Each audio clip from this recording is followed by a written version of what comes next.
Hello internet friends, in this video I am installing the fuel sender into the left fuel tank.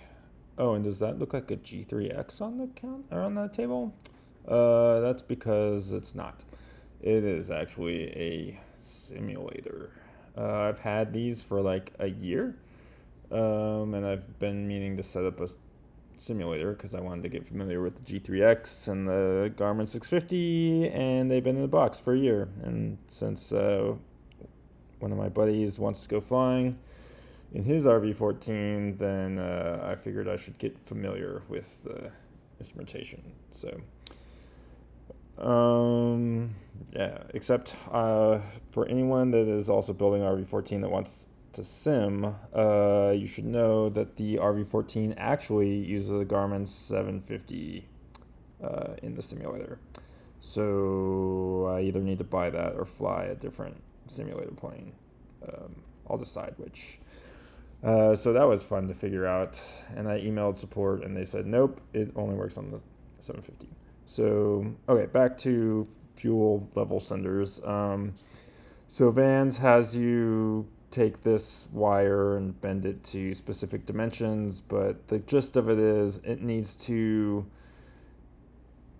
go all the way to the bottom without touching and all the way to the top without touching, and it needs to not touch the inner rib there. So small adjustments might be necessary.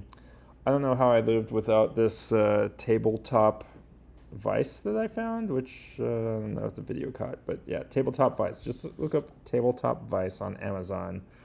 That's been in the box for a couple months. Oh, there it is, right there.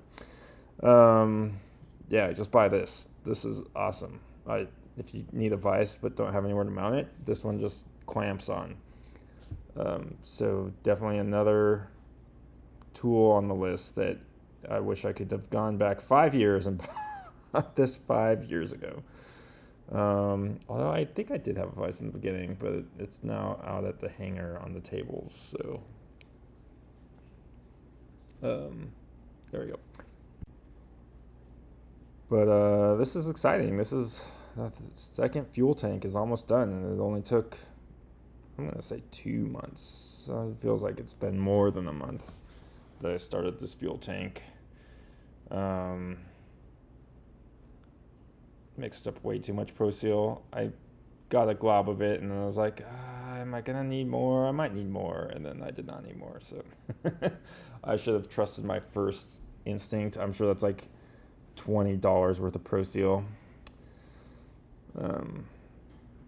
Because that pint was like $150. So luckily this is, I don't know what else I need Pro Seal for. Whatever else I need Pro Seal for is probably just as like an adhesive or a vibration dampener and not as a actual sealant. So I'm not worried about it expiring.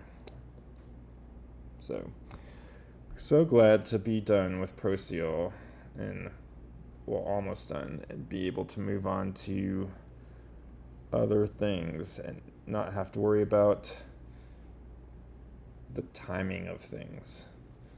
With the metal work, there's just no worrying about the timing. Okay, so if you're also almost done with Pro Seal or want to know more about RV-14 simulators, scan this Slack QR code, because that's where we are. And then, we'll talk about simulators or Pro Seal or things that we've broken that we need to fix. So I'll see you there and see you in the next video.